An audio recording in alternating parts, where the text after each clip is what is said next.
O Jornal da Justiça está de volta para contar o caso de duas pessoas condenadas pela Justiça de Minas Gerais por porte de armas e omissão de socorro durante um acidente de trânsito. Elas tiveram as penas substituídas por doação de sangue.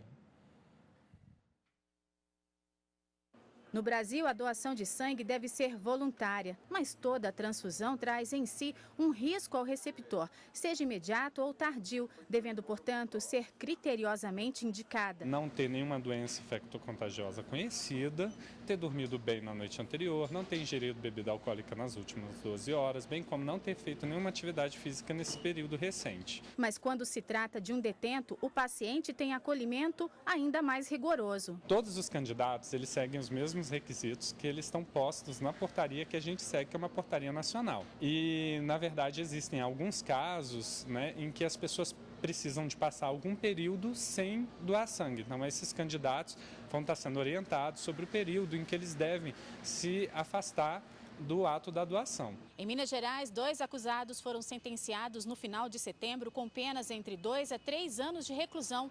O juiz substituiu por 2 penas restritivas de direito. A doação de sangue foi estipulada como uma das penalidades. No caso de impossibilidade de doação por não estarem aptos ou terem restrição médica, caberá ao juiz nova determinação de pena alternativa. E sobre essa decisão, a gente fala aqui no estúdio com o advogado especialista em direito penal, doutor Asdrubal Júnior. Doutor, boa tarde, obrigado pela sua participação aqui no Jornal da Justiça. Bom, vamos estar explicando, doutor, são 2 situações, para que essa doação de sangue aconteça para quem foi acusado de algum crime. Explique para a gente quais são as diferenças, um para quem já foi condenado e o outro quando está ainda em transação penal. Bom, a primeira situação é aquela que a Lei 9.099 estabelece a chamada transação penal, em que se permite uma transação entre o autor do fato, aquele contra a qual é imputado o crime, e o Ministério Público ou, em uma situação específica, a vítima, através de uma transação quando a ação é penal privada. Então, essa transação, normalmente, se oferece ao autor do fato a proposta de uma pena alternativa. E essa pena alternativa, então, poderia ser, por exemplo, a doação de sangue. Em geral, onde se está fazendo essa proposta, se oferecem 2 alternativas e uma outra que não tem nada a ver com doação de sangue. E aí a pessoa optando pela doação de sangue, não há que se discutir legalidade, validade disso, porque é uma opção dela ir por esse caminho. Uma dessas alternativas seria também a doação de cesta básica, por doação exemplo? de cesta básica, prestação de serviço à comunidade, ou seja, outro tipo de pena alternativa. Bom, a outra situação, que me parece é essa da matéria, em que a pessoa foi efetivamente julgada e condenada, aplicada uma pena privativa de liberdade e essa pena foi substituída por uma pena restritiva de direito, seria chamado pena alternativa, e nesse caso o que se chama de pena alternativa inominada. Aí é de discutível legalidade e constitucionalidade.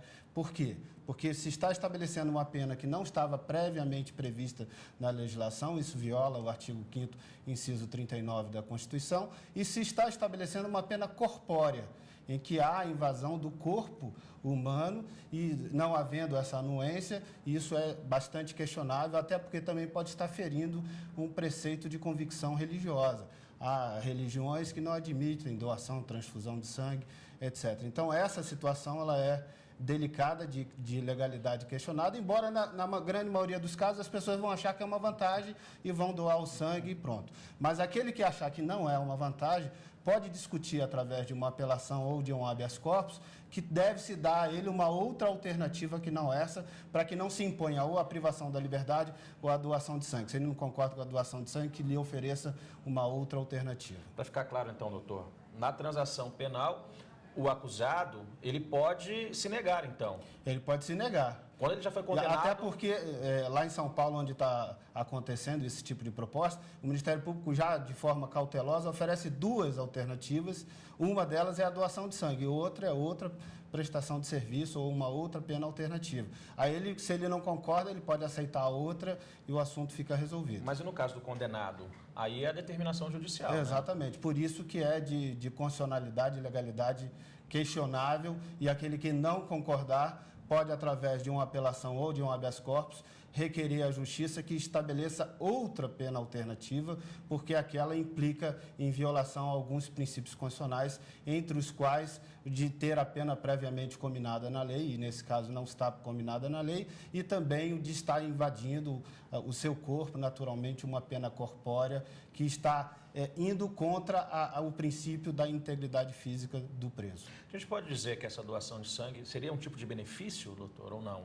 Não, é um benefício, ou seja, aquilo que animou a se estabelecer isso é louvável, é um princípio humanitário muito relevante, ótimo. Só que a forma em que se colocou é que deve ser discutida. Talvez não seja a forma mais feliz de se estabelecer, embora, como eu diga, na prática, a maioria das pessoas aceitariam essa pena facilmente, achando que foi um bom negócio. Agora, aqueles que por uma convicção religiosa ou por qualquer outra razão não queiram aceitar, têm o direito de postular que se defina uma outra pena alternativa para ele. Quem tem direito a esse benefício, doutor?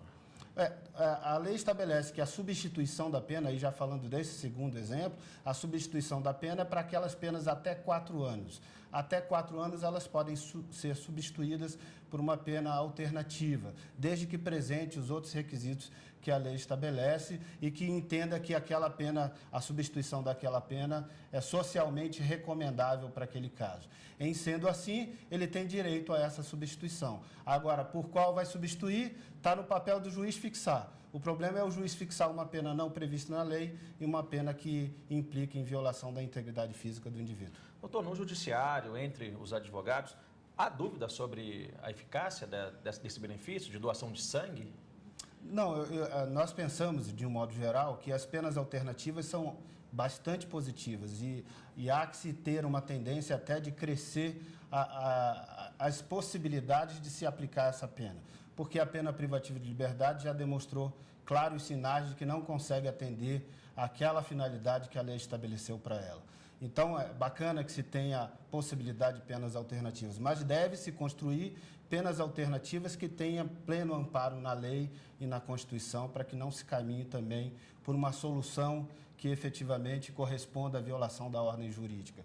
Então, somos a favor. Eu acho que como uma alternativa que a pessoa possa optar por aquela doação de sangue é extremamente positivo, favorável e recomendo que se tenha. O único cuidado que se deve ter é não impor isso, vincular como obrigatório e suprimir dele o direito a outra pena alternativa se ele não concorda com essa situação. Doutor Asdrubal Júnior, obrigado pela sua participação aqui no Jornal da Justiça, seja sempre bem-vindo. Eu que agradeço, à disposição.